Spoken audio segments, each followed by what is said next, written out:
मेरे आदरणीय गुरु राहुल कुमार सर मुझे मिले और उन्होंने मुझे फिर हाइड्रोपोनिक टेक्निक है सिंडर जी, तो इसमें मुझे गुलाब उगाना सिखाया। मेरे पास ऑलमोस्ट 75-80 के आसपास वैरायटीज़ होंगी।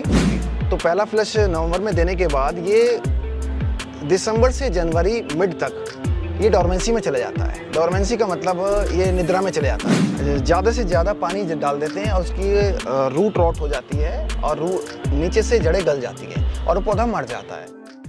नमस्कार दोस्तों, आप देख रहे हैं खबर किसान की यूट्यूब चैनल। मैं हूं आपका दोस्त संकेत शर्मा और आज हम आप पहुंचे हैं दिल्ली के ही एक इलाके में और हमारे साथ मौजूद हैं हर्ष जी। हर्ष जी के बारे में आपको बता दें कि इन्होंने अपनी छतों पर, खासकर देश की राजधानी दिल्ली में, जहां पर लोगों के लिए बड़ा मुमकिन नहीं हो पाता कि वो अपने छत पे या अपने बालकनी में कहीं प्लांट्स रखें या फ्लावरिंग प्लांट्स रखें, वहीं हर्ष जी ने अपनी पूरी छत पे टेरेस गार्डन बनाया हुआ है और यहाँ पर इन्होंने विभिन्न प्रकार के गुलाब का पूरा तैयार किया गया है। तो आज जानेंगे हर्ष जी ने कैसे ये शुरुआत करी इसकी टेरेस गार्डनिंग की। बहुत बहुत स्वागत है सर आपका। नमस्कार सर। एक बार आप बताइए, अपना परिचय दीजिए कि आप पहले क्या करते थे, लेकिन और आपको ये जो टेरेस गार्डनिंग का शौक है, खासकर गुलाब का, ये कैसे आपके अंदर आया? सर मैं पेशे से फिटनेस ट्रेनर हूँ जी, और एक अमेरिकन कंपनी में जॉब करता हूँ। मुझे गुलाब शुरू से बचपन से ही पसंद था, लेकिन मेरा ये शौक है, राहुल कुमार हैं सर, सर हैं मेरे, वो मुझे उन्हें देख के उनके फेसबुक पे मैं पोस्ट देखता था तो मुझे बड़ा अच्छा लगता था। तो फिर मैंने स्टार्टिंग में 5 गुलाब लेके आया। मैं लाने के बाद मैंने स्टार्ट किया। स्टार्ट करने के बाद फिर मैं मिट्टी में, मैंने सबसे पहले मिट्टी में लगाया था तो मैं परेशान हो गया था।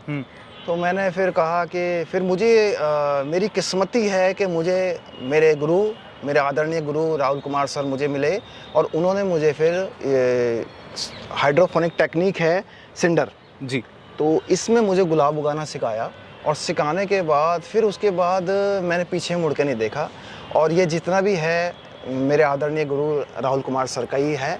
अच्छा, और तो लगभग कितनी वैरायटी आपके पास हैं गुलाब की? मैं देख रहा हूँ काफ़ी कलरफुल, अमूमन हमको 4 से 5 गुलाब ऐसे होते हैं जो खासकर देखने को मिलते हैं, लाल, गुलाबी, सफ़ेद, और लेकिन आपके पास काफ़ी सारी वैरायटी हैं। तो लगभग कितनी वैरायटी आपके पास है यहाँ पर? अंकित जी, मेरे पास ऑलमोस्ट 75-80 के आसपास वैरायटीज़ होंगी और ये सारी हाइब्रिड टी, कुछ डच रोज़ हैं इसमें और कुछ फ्लोरीबंडा भी हैं, कुछ ग्रांडी फ्लोरा भी हैं। तो इस तरीके से मैंने अलग अलग किस्म की और अलग अलग कलर की वैरायटी रखी हुई है।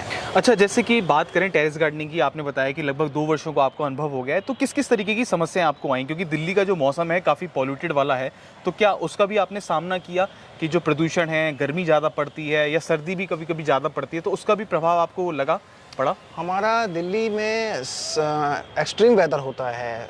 विंटर में सर्दी भी बहुत ज़्यादा पड़ती है एक्सट्रीम, और समर में गर्मी भी बहुत ज़्यादा पड़ती है। तो गर्मियों में एक अलग फेस चीज़ें करनी होती हैं और सर्दी में एक अलग फेस करनी होती हैं। अब गर्मियों में क्या है कि गर्मियों में जब 40 डिग्री से पार हो जाता है टेम्परेचर, तो हमें 3 बार इसमें वाटरिंग और शावरिंग करनी होती है। अच्छा, दिन में? वही, हाँ जी। और वही सर्दियों में क्या होता है कि हमें 2 से 3 दिन छोड़ के, जब एक्सट्रीम 4 से 5 डिग्री टेम्परेचर चला जाता है, तो हमें सर्दियों में 2 या 3 दिन छोड़ के हमें वाटरिंग करनी होती है। अच्छा, और ये बताइए कि जैसे कि एक जो प्लांट होता है वो साल में कितनी बार फ्लावरिंग देता है? एक प्लांट साल में 1 से 2 बार फ्लावरिंग देता है। डिपेंड करता है आप पे कि आप किस तरीके से फ्लावरिंग उससे लेना चाहते हैं। अच्छा, तो इसकी अक्टूबर में कटिंग होती है। कटिंग होने के बाद ये नवंबर में पहला फ्लश देता है। पहले ब्लूम को हम फ्लश बोलते हैं जी। तो पहला फ्लश नवंबर में देने के बाद ये दिसंबर से जनवरी मिड तक ये डॉर्मेंसी में चले जाता है। डॉर्मेंसी का मतलब ये निद्रा में चले जाता है। तो उस टाइम प्लांट कोई भी प्रोडक्शन नहीं करता। अच्छा, और उस टाइम हम इसमें किसी भी तरह का कोई पानी नहीं, बहुत कम पानी देते हैं कि बस प्लांट सिर्फ उस टाइम जिंदा सर्वाइव करे जी। तो फिर 26 जनवरी 20 जनवरी के बाद फिर ये डॉर्मेंसी से बाहर निकलता है और दूसरा फ्लश जो आता है वो फेब में आता है। अब की बार क्या हुआ है कि बदकिस्मती से अब की बार विंटर में सर्दी बहुत ज़्यादा पड़ी है, तो उस वजह से हमें फेब का फ्लश नहीं मिला। और जो आप ये फ्लश आप देख रहे हैं तो ये फेब का ही फ्लश है जो अब आपको देखने को मिल रहा है मार्च में। बिल्कुल। और ये होपफुली 15 अप्रैल तक, 20 अप्रैल तक हम इसका एंजॉय कर सकते हैं। अच्छा, एक चीज़ और हमारे दर्शक हमसे पूछते हैं अक्सर कि टेरेस गार्डनिंग पे कोई ऐसी वीडियो बनाई जाए जिसमें ये टिप्स बताई जाएँ, क्योंकि अमूमन मेट्रो सिटीज़ में जो लोग रह रहे हैं सबको ग्रीनरी का शौक है, अधिकांश लोग हरियाली पसंद करते हैं, लेकिन जब वो नर्सरी से प्लांट लेकर आते हैं तो कुछ दिन तो वो सर्वाइव अच्छा कर जाता है, लेकिन फिर वो डाउन पड़ने लगता है। आपके खुद के अनुभव के अनुसार अगर कोई गुलाब लेकर आता है अपने घर में, तो उसको किन किन बेसिक टिप्स का ध्यान रखना चाहिए कि जिससे वो उसका सर्वाइवल बढ़ जाए और अच्छी तरीके से वो उससे फ्लावर ले सके? सबसे मेन ज़रूरी है कि जैसे कि मेरे राहुल सर, मेरे गुरु ने मुझे बताया कि कुदरत की दी हुई 3 चीज़ें हैं, हवा, पानी और धूप। लोग बाग इसको तो फॉलो करते नहीं हैं और उसमें दवाइयाँ और उसमें मेडिसिन, केमिकल डालने के लिए सोचते हैं। तो मेन क्या है कि सबसे पहले कि गुलाब को कम से कम 5 से 6 घंटे प्रॉपर उसको सनलाइट चाहिए और उसको एयर वेंटिलेशन प्रॉपर तरीके से चाहिए, जैसे कि आप अभी ये महसूस कर रहे हैं। और तीसरा इसका वाटर मैनेजमेंट, गुलाब को कितना पानी चाहिए।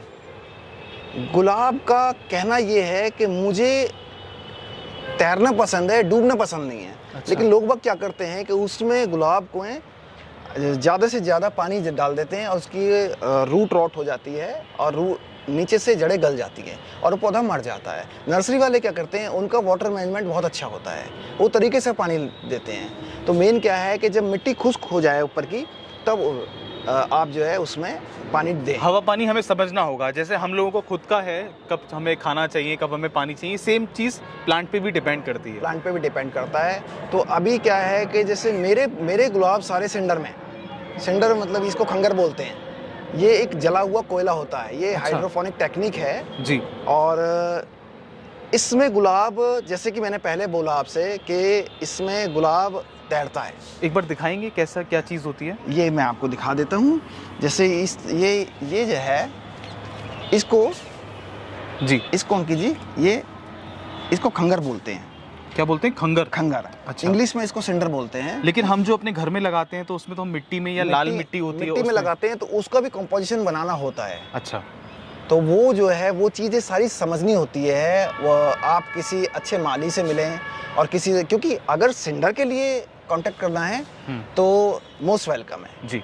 लेकिन मिट्टी में मैं आप ये कह दूंगा, मिट्टी में मैं सिखा दूंगा, तो मिट्टी में एक अलग कॉम्पिटिशन होता है, बताने को वो भी हम बता देते हैं, लेकिन मैं एक्सपर्ट सिंडर में हूं। अच्छा, एक चीज़ मैं जानना चाहूँगा, क्योंकि आजकल सब चीज़ें ये तो आपने शौकिया तौर पर किया हुआ है, काफ़ी अच्छी बात है, आपसे हमको प्रेरणा मिली, आपने इतनी अच्छी तरीके गुलाब किया है, लेकिन अगर इसको कोई प्रोफेशनली करना चाहता है, अगर जैसे इतना गुलाब अगर खिल रहा है और इसको किसी मार्केट में सप्लाई करना चाहता है छोटे लेवल पे, तो क्या वो संभव है?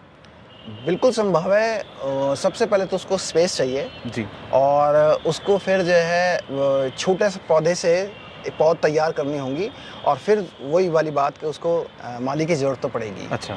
और इसमें सारा काम तो माली ही करेगा ना, इसमें आप तो उसको बताएंगे, तो आहिस्ता आहिस्ता फिर जो है आप जैसे मेरे राहुल सर का भी एक चैनल है, राहुल एंड रोजेज, तो उसको भी फॉलो कर सकते हैं। अच्छा। बहुत वो स्टेप बाय स्टेप सारी चीज़ें बताते हैं जी। और वो बहुत ही हम्बल हैं, तो उस तरीके से आप सारी चीज़ें सीख सकते हैं। चलिए, बहुत बहुत धन्यवाद आपका हर्ष जी। तो ये थे हर्ष जी जिन्होंने बताया कि कैसे इन्होंने अपनी छत पर पूरा रोज़ गार्डन बना रखा है, टेरेस पर पूरा रोज़ गार्डन बना रखा है। आशा करते हैं आपको हमारी वीडियो पसंद आएगी। फिर एक और वीडियो में हम बताएंगे आपको कि कितनी वैरायटी का जो गुलाब है वो हर्ष जी ने यहाँ पर कर रखा है, उसकी क्या क्या खासियत है। तो बने रहिए हमारे साथ, देखते रहिए खबर किसान की यूट्यूब चैनल। आशा करते हैं आपको हमारी वीडियो पसंद आएगी। अगर आपको हमारी वीडियो पसंद आई तो इसको लाइक करें, कमेंट करें, शेयर करें और हमारे चैनल को जरूर सब्सक्राइब करें। धन्यवाद।